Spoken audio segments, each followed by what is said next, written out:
Assalamualaikum. Berjumpa kembali dengan saya Mandala di channel podcast Horror Reborn.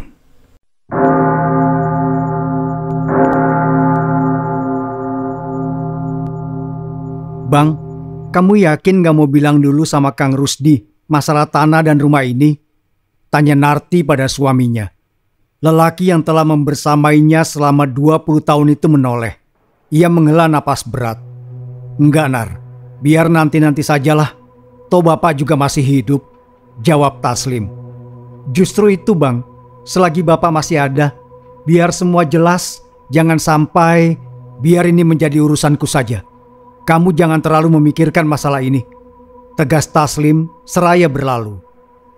Percakapan antara Narti dan Bang Taslim beberapa bulan lalu masih terekam jelas dalam ingatan. Selalu begitu.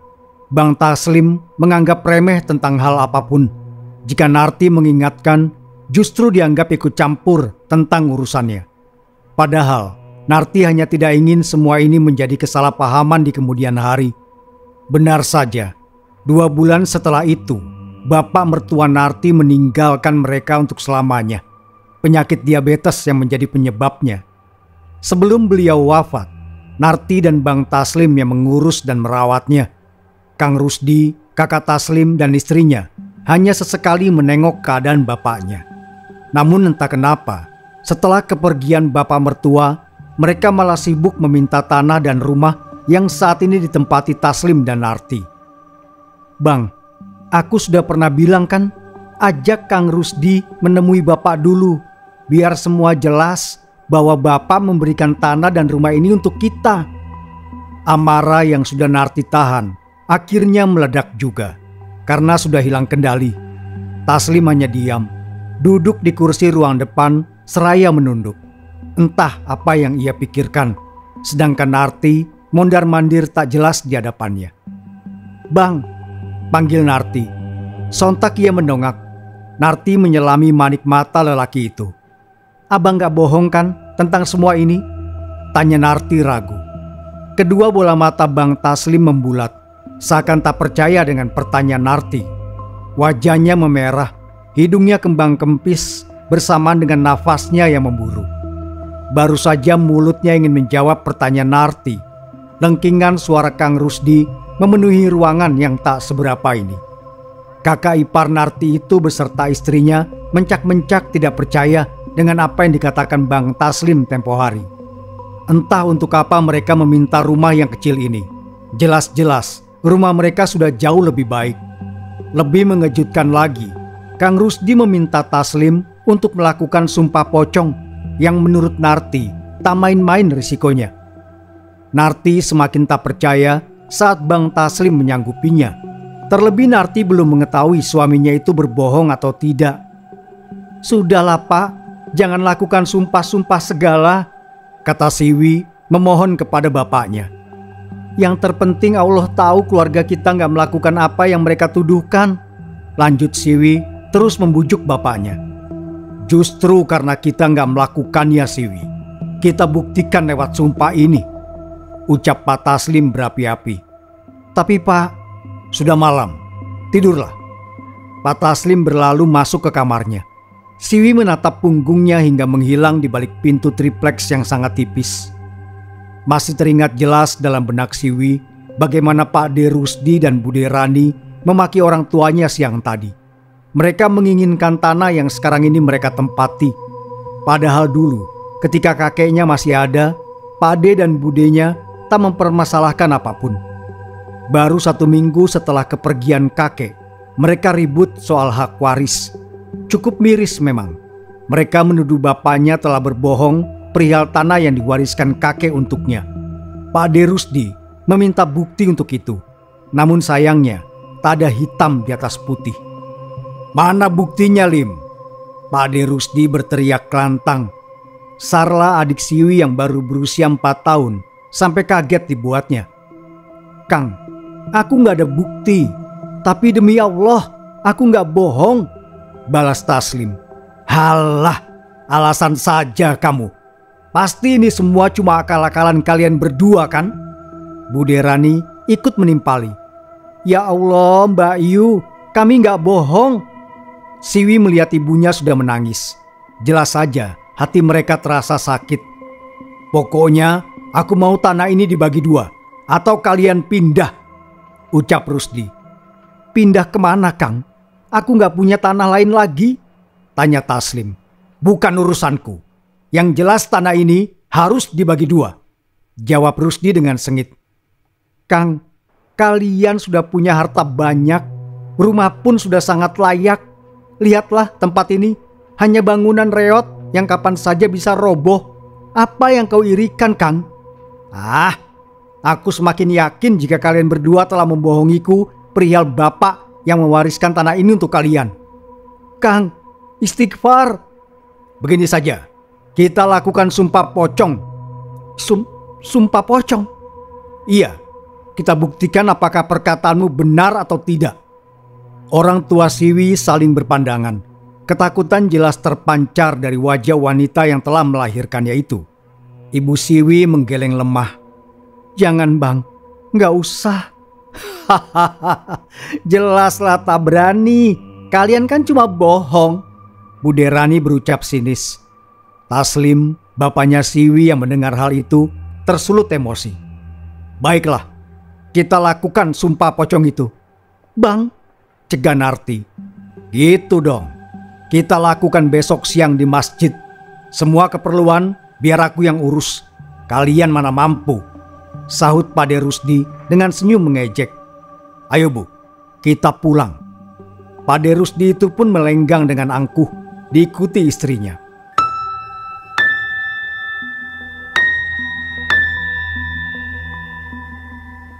Wi, belum tidur, Ndu? Tanya Bu Narti. Tepukan pelan di pundak mengagetkan Siwi dari lamunan tadi siang. Ibu, belum ngantuk, kilas Siwi. Gak usah dipikirkan tentang kejadian siang tadi. Kita mohon sama Gusti Allah, semoga selalu dalam lindungannya, ucap Bu Narti seperti memahami kegundahan Siwi. Ibunya lantas duduk di samping Siwi. Dirainya kepala, lantas didekapnya dengan penuh kasih. Pagi mulai menyapa.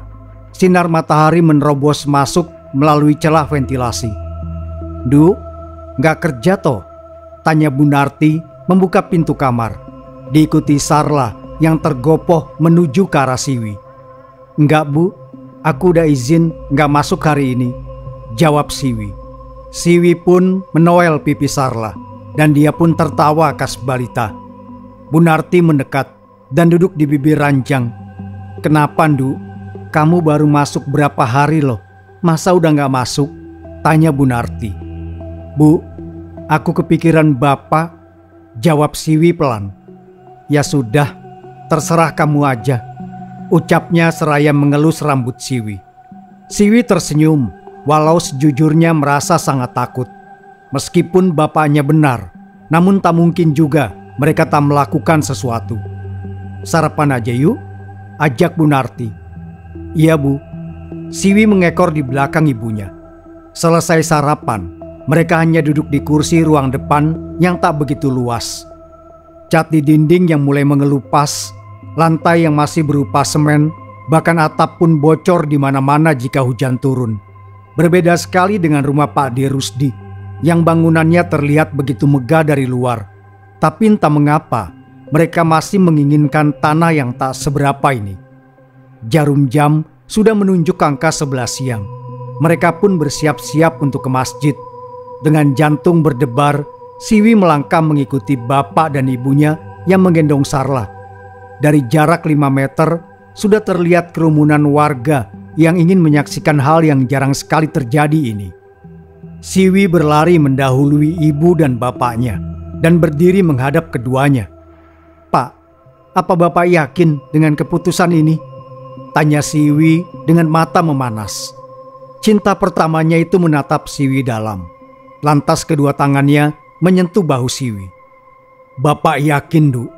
Kamu pun juga harus yakin, ucap Pak Taslim seraya tersenyum. Namun Siwi menangkap hal yang berbeda dari senyumannya itu. Sudah, sekarang kita lanjutkan jalannya. Pak Taslim melepaskan pegangannya dari bahu Siwi. Lantas melanjutkan langkah yang sempat tertunda. Siwi pun mengikutinya. "Wah, ini dia, Taslim sudah datang," teriak salah satu tetangga yang namanya Lek Tejo. "Oh iya, berani ya Taslim?" "Iya, gak takut apa? Kalau bohong ya ngaku aja. Gak takut nanti susah sendiri." Suara-suara sumbang para tetangga mengiringi langkah mereka. Bak seorang pesakitan digiring masuk ke dalam serambi masjid. Hati Siwi terasa sakit dengan semua ini. Bagaimana bisa Pak De Rusdi dengan mudahnya menebar fitnah yang seperti ini? Mereka pun duduk saling berhadapan dengan Pak De Rusdi, Bu Derani, Pak Ustadz, dan Pak RT. "Datang juga kamu, Lim. Kupikir takkan datang." Pak De Rusdi berujar dengan pongahnya. "Aku datang, Kang, sebab aku memang tak berbohong," jawab Pak Taslim. "Kita buktikan saja. Maaf, bapak-bapak, mohon jangan ribut dulu." Pak Ustadz menengahi sebelum suasana semakin panas. "Sekarang saya tanya sekali lagi, apakah bapak berdua ini yakin akan melakukan sumpah?" Kini Pak Ustadz bertanya kepada Taslim dan Rusdi. "Kalau saya sih yakin Pak Ustadz, gak tahu kalau Taslim. Bisa saja kan?" "Saya yakin Pak Ustadz," potong Taslim cepat. "Dih, orang salah aja belagu," seloroh Bu Rani yang duduk di samping suaminya itu. "Bude, tolong ya Siwi." Siwi menoleh. Pak Taslim menyuruh Siwi untuk tak melanjutkan ucapannya dengan menganggukkan kepala sebagai isyarat. Terpaksa Siwi tak melanjutkannya lagi karena menghormati bapaknya. Kalau tidak, sudah diremas-remas mulut wanita yang kini menatap sinis di hadapannya itu. "Baiklah, sekarang kita mulai. Tapi ingat, risiko sumpah ini sangat berat. Sebenarnya saya sendiri sangat menyayangkan dengan keputusan melakukan sumpah ini sebagai jalan keluar. Kali ini Pak RT yang angkat bicara." "Saya pun begitu, Pak. Tapi mau bagaimana lagi? Kedua kakak ipar saya sangat ngotot dengan, Narti, bilang saja kalau takut." Bu Derani itu menyela ucapan Bu Narti. Sudah. Sekarang kita mulai." Pak Ustadz sepertinya sudah hilang kesabaran. Mereka semua pun berdiri. Beberapa tetangga ikut membantu membentangkan 2 kain mori di hadapan mereka. Satu untuk Taslim dan satunya lagi untuk Rusdi. Mereka berdua pun akhirnya merebahkan tubuh di atas kain masing-masing. Selanjutnya, tubuh mereka ditutup, mirip seperti jenazah yang akan dimakamkan.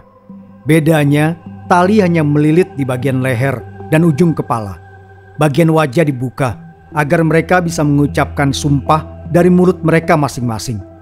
Suasana tiba-tiba berubah. Semilir angin menerpa kulit, sangat dingin.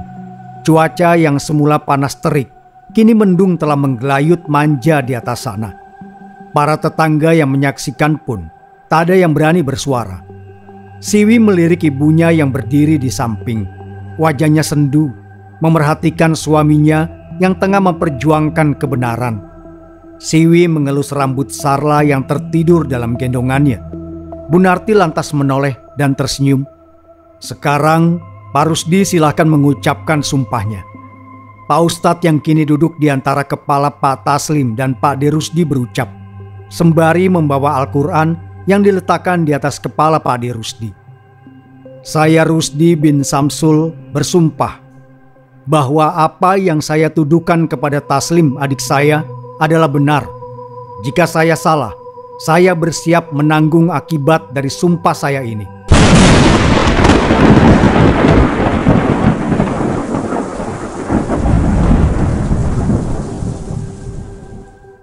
Tiba-tiba saja petir menyambar dengan kerasnya, tepat setelah Pak De Rusdi mengucapkan sumpah. Entah hanya kebetulan ataukah memang suatu pertanda.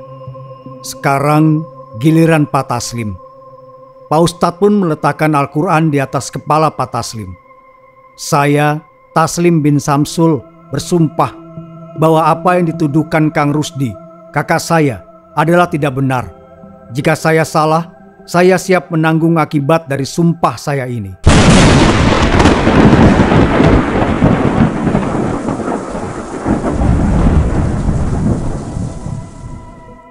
Kilatan petir pun menyambar, sama seperti tadi setelah Pade Rusdi mengucapkan sumpah.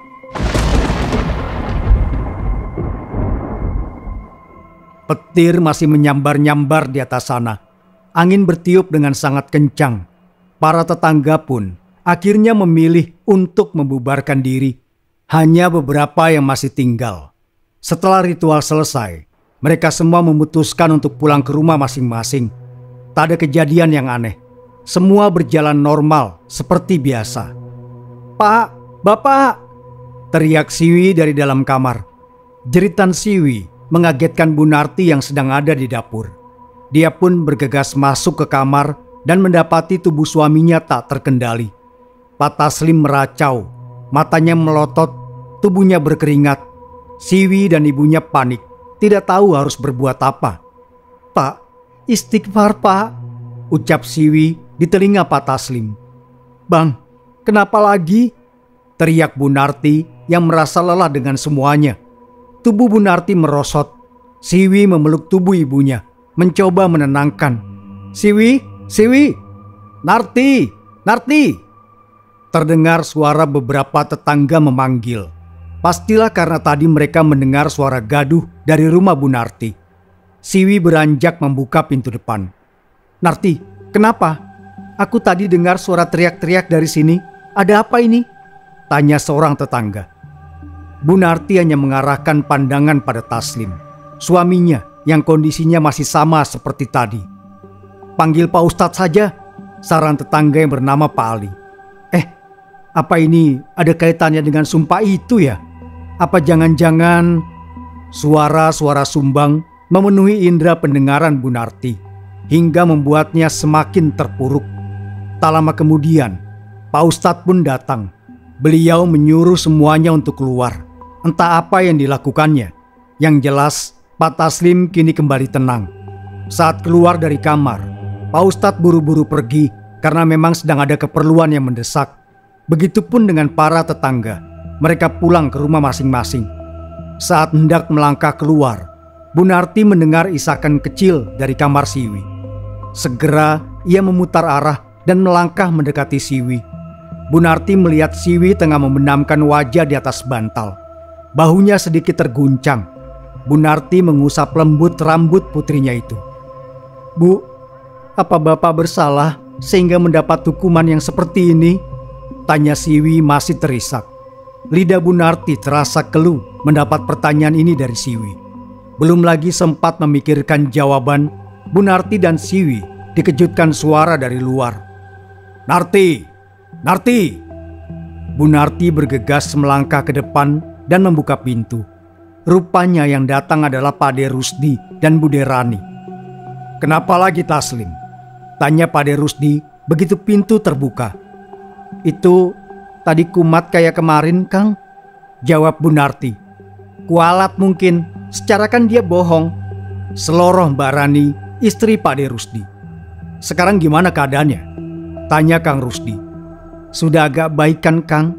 Silahkan kalau mau menengok," jawab Bu Narti. "Aku kesini cuma mau menawarkan sesuatu," ucap Kang Rusdi sambil duduk di kursi dan diikuti oleh istrinya.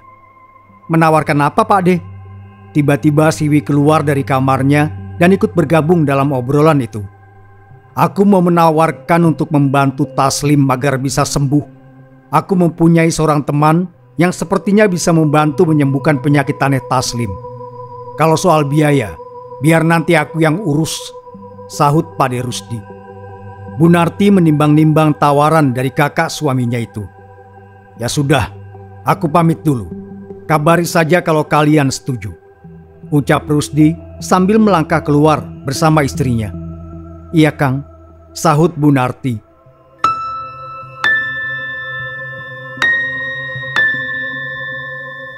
"Bu," panggil Siwi setelah Bu Narti mengunci pintu. "Besok aja ya kita bahas. Sekarang tidurlah, besok kamu kan kerja," jawab Bu Narti. Gontai Siwi memasuki kamarnya.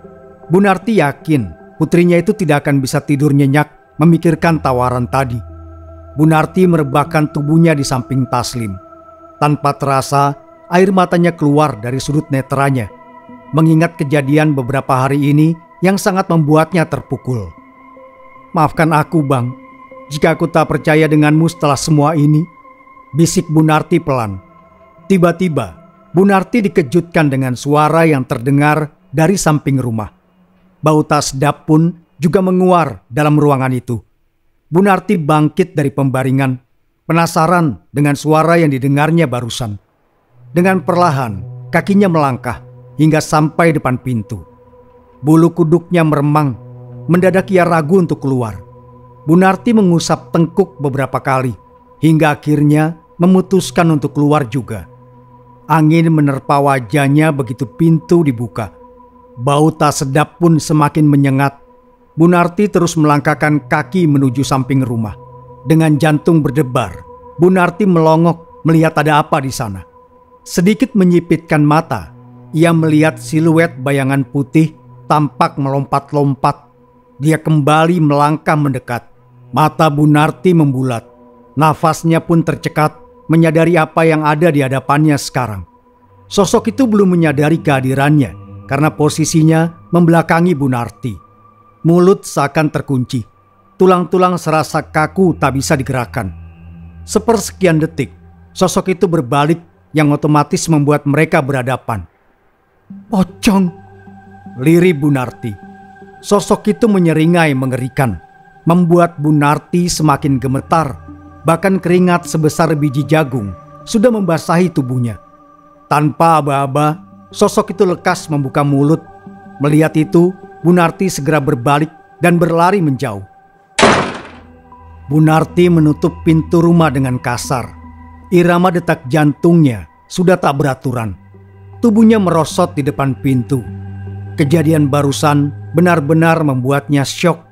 Seumur-umur, baru kali ini ia melihat makhluk yang tak kasat mata. Duduk bersandar dengan kaki menyentuh lutut. Tepukan pelan di pundak membuat Bu Narti berjingkat. "Bu, ngapain di sini?" tanya Siwi dengan wajah yang tampak bingung. Siwi, ibu tadi..." Kini Siwi berjongkok mensejajarkan tingginya dengan ibunya. Dahinya berkerut menunggu jawaban dari ibunya itu. "Ibu tadi melihat pocong," ucap ibunya setengah berbisik. Mata Siwi terlihat membulat. "Aku juga, Bu, semenjak Bapak melakukan sumpah itu," timpal Siwi. "Kamu serius? Kenapa nggak cerita sama ibu?" "Sudahlah, Bu, sekarang kita tidur lagi saja," jawab Siwi lelah. Siwi beranjak meninggalkan ibunya yang masih terpaku. "Bah, pokoknya aku nggak mau tahu. Taslim harus dibuat menderita," ujar Rusdi pada laki-laki yang memakai pakaian serba hitam itu. Laki-laki itu hanya manggut-manggut, sesekali mengusap-usap jenggotnya yang sebagian sudah memutih. "Berapapun akan saya bayar, Mbah, tapi jangan sampai gagal," ucap Rusdi lagi. Lalu meletakkan amplop berwarna coklat ke meja, lantas sedikit mendorongnya agar sampai di hadapan Mbah Kardi. "Tenang, serahkan semua padaku. Tapi ingat, ada harga yang akan kau bayar nantinya," ucap Mbah Kardi menyeringai. "Ah, gampanglah itu," jawab Rusdi. "Baik, kau mau tahu apa yang akan kau bayarkan nantinya?" tanya Mbah Kardi. "Bah, aku ini orang kaya, jangan khawatirkan soal itu," jawab Rusdi pongah. "Tapi, sudahlah Mbah, yang penting Mbah lakukan apa saja yang saya minta," serga Rusdi. "Baiklah, kau boleh pergi sekarang." "Baik Mbah, permisi." Setelah memastikan semua keinginannya akan tercapai, Rusdi bergegas untuk pulang. Tak sabar rasanya melihat bagaimana reaksi para warga jika Taslim menderita. Malam hari, Rusdi dan istrinya bersiap untuk tidur. Namun baru saja merebahkan diri, terdengar suara pintu diketuk. Dengan malas, Rani beranjak dan keluar dari kamar. Tapi tak lama, ia kembali lagi. "Bang, Siwi datang," bisik istrinya itu. "Bilang saja abang sudah tidur. Usir dia." Rani pun kembali ke depan, menuruti perintah suaminya. Rusdi bersorak dalam hati. Ia merasa kalau ini adalah awal kehancuran Taslim. Sebenarnya masalah Rusdi menginginkan tanah hanyalah bualan semata. Tak sedikit pun Rusdi menginginkannya. Tapi rasa dendam pada Taslim, adiknya itu, telah membuatnya melakukan hal ini. "Sudah pergi dia, Bang," ujar Rani setelah masuk dan kembali merebahkan diri. "Ada apa katanya malam-malam ke sini?" tanya Rusdi. "Katanya bapaknya sakit, kayak kesurupan gitu," jawab Rani. "Oh, biarkan saja. Memangnya kita ini ahli ruqyah apa?" Mereka pun melanjutkan tidurnya hingga pagi, tanpa memikirkan nasib Taslim. Hingga 5 hari setelah kejadian sumpah itu, dalam lelap Siwi bermimpi. "Siwi, tolong Bapak, Siwi." Mata Siwi menyipit melihat bapaknya yang tengah duduk terikat dengan sosok mirip seperti di film-film yang sering ditontonnya. "Pocong," pekik Siwi. Siwi bingung, tapi rasa takut lebih mendominasi. "Siwi, tolong Bapak, Siwi." Pak Taslim terus saja memanggil, tapi kaki Siwi begitu sulit untuk digerakkan. Di tengah kebingungan yang melanda, Siwi merasakan seseorang menggoyang tubuhnya dengan kasar. "Du, bangun Du, Du, bangun." "Hah? Apa?" Siwi langsung terduduk. Ternyata ibunya yang membangunkan. "Du, itu lihat bapakmu," ibunya berkata dengan raut wajah yang sangat panik. "Bapak? Bapak kenapa, Bu?" Tanpa menjawab pertanyaan, ibunya menyeret lengan Siwi dengan paksa hingga nyaris terhuyung. Sesampainya di kamar, Siwi melihat bapaknya. "Bapak!" Siwi memekik melihat bapaknya yang terkapar di atas ranjang dengan mata melotot serta lidah yang menjulur. "Pak, istighfar Pak." Siwi menghambur memeriksa keadaan bapaknya, mencoba menutup matanya namun tak bisa. "Bu, bagaimana ini?" Siwi menoleh ke arah ibunya yang sama bingungnya. "Ibu juga bingung, Du. Harus bagaimana ini?" Siwi melirik jam yang tergantung di atas ranjang. "Jam segini, kita mau minta tolong sama siapa, Bu?" tanya Siwi setelah melihat jarum jam yang menunjuk pada angka 00. "Pak, istighfar Pak. Bapak kenapa?" Siwi terus meracau melihat kondisi bapaknya yang seperti ini. "Sebentar ya Bu." Siwi pergi meninggalkan ibunya. "Mau kemana, Du?" Ibunya mengikuti langkah Siwi sampai ke dalam kamar. "Siwi mau cari bantuan, Bu. Tunggu sebentar ya," sahut Siwi seraya memakai jaket, tak lupa menyambar gawai yang berada di bawah bantal. "Iya, tapi kemana?" "Sudahlah Bu, Ibu jagain Bapak sama Sarla saja," pamit Siwi menyentuh bahunya. Ibunya hendak menyahut, namun buru-buru Siwi keluar rumah. Kakinya melangkah menyusuri jalan yang minim pencahayaan. Suasananya sangat sepi. Lampu-lampu tetangga sudah meredup. Kebiasaan orang di kampung memang jika sudah malam, hanya lampu bagian kamar dan teras saja yang menyala. Siwi terus berjalan, melangkahkan kaki menuju rumah Pak De Rusdi. Iya, saudara bapaknya, hanya beliau saja.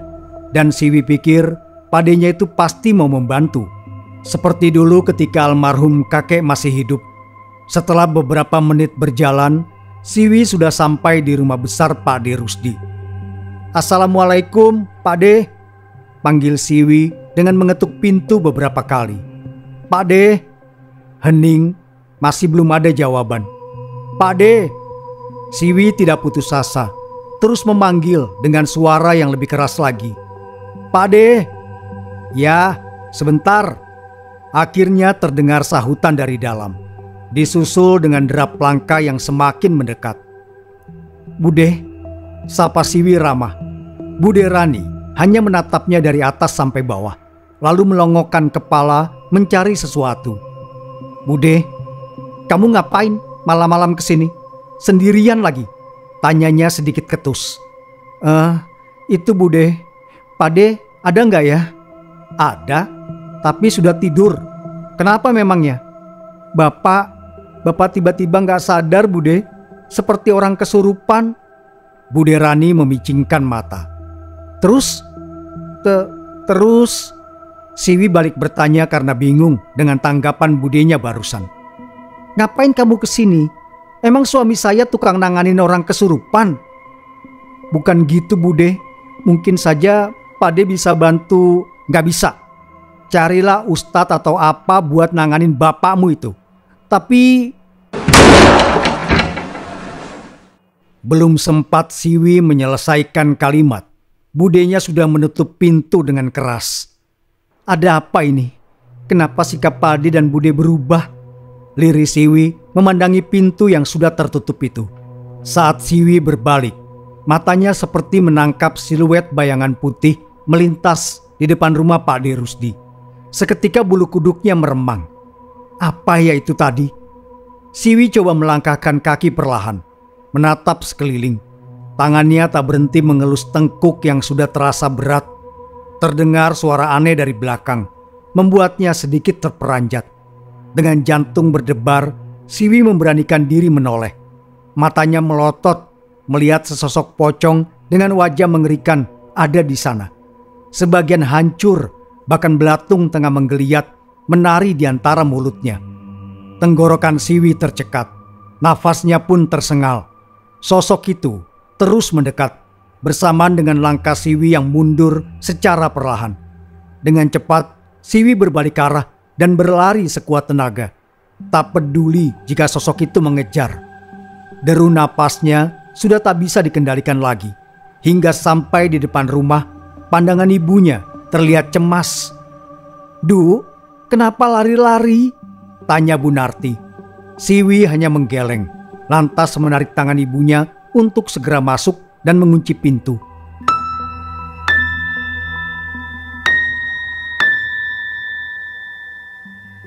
Siwi menjatuhkan diri di atas kursi kayu, menyandarkan kepala dengan mata terpejam, mencoba melupakan kejadian yang baru saja dialaminya.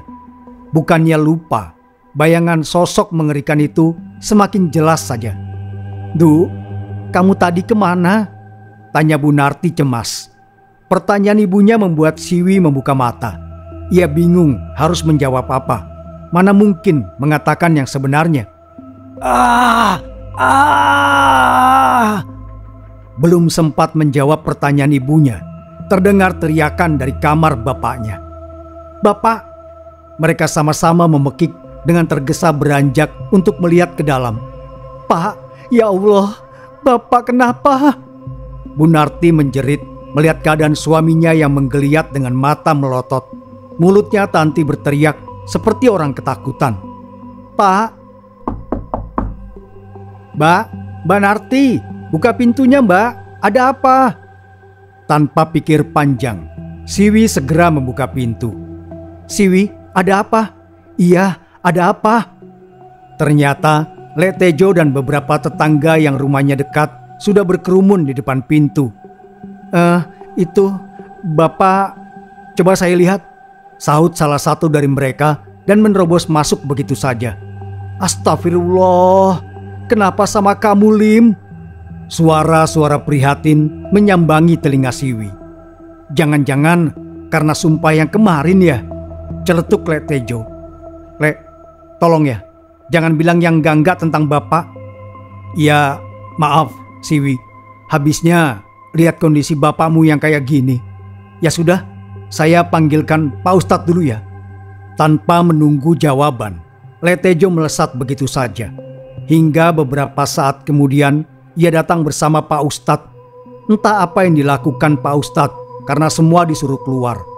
Tak sampai setengah jam, kondisi Pak Taslim sudah berangsur membaik. Melihat hal itu, para tetangga pun pamit pulang, begitu juga dengan Pak Ustadz, tanpa menjelaskan apa yang membuat Pak Taslim bisa seperti ini. Setelah memastikan kondisi bapaknya, Siwi pun memutuskan untuk tidur. Namun, baru sebentar matanya terpejam, serasa ada yang meniup telinga Siwi. "Bu, aku tidur sebentar ya, tolong jangan ganggu dulu," ucap Siwi dengan mata masih terpejam. Tapi lagi-lagi, tiupan itu masih saja terasa. "Bu," ucap Siwi membuka mata. Tapi ternyata bukan ibunya yang ada di samping ranjang, melainkan sosok pocong yang tadi Siwi lihat di depan rumah Pakde Rusdi. "Ah, ibu!" Siwi berteriak histeris melihat sosok pocong yang tidur di sebelahnya.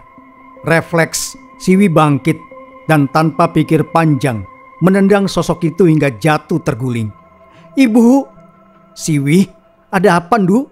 tanya ibunya panik melihat Siwi terkapar memegangi kening.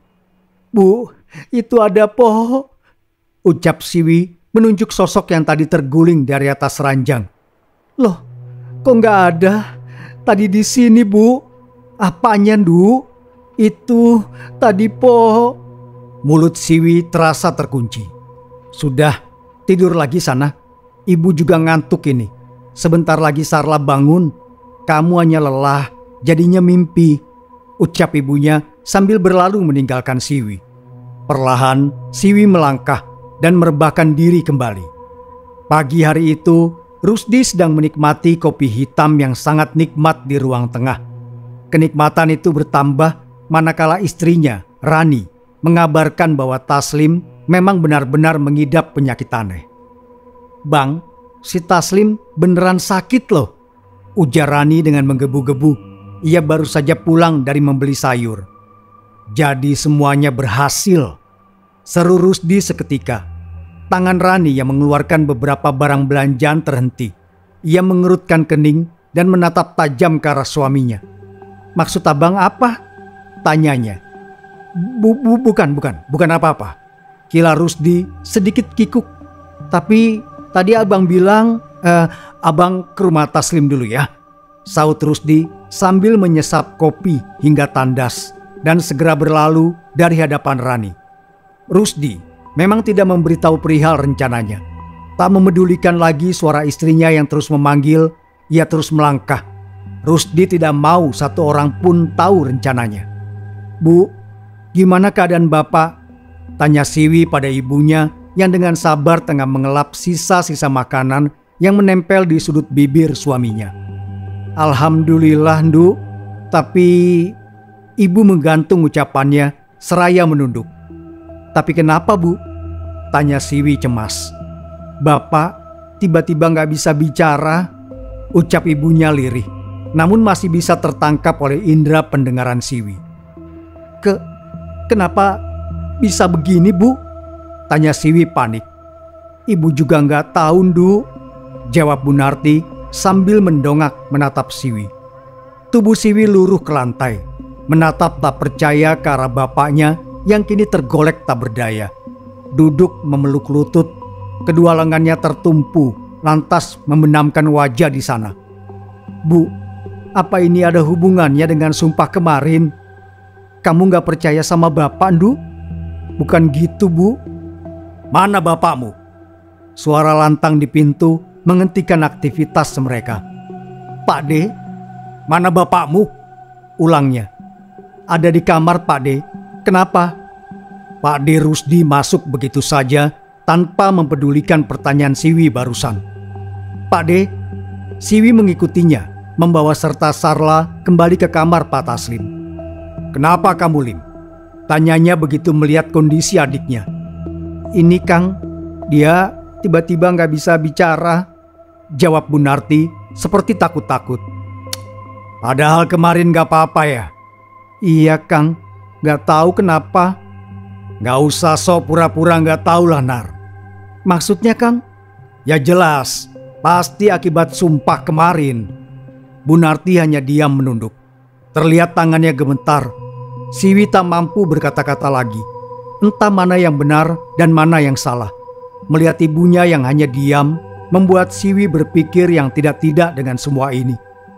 Karena setengah jam lagi jadwal Siwi masuk kerja, ia lantas menyerahkan Sarla kepada ibunya dan pamit untuk segera pergi.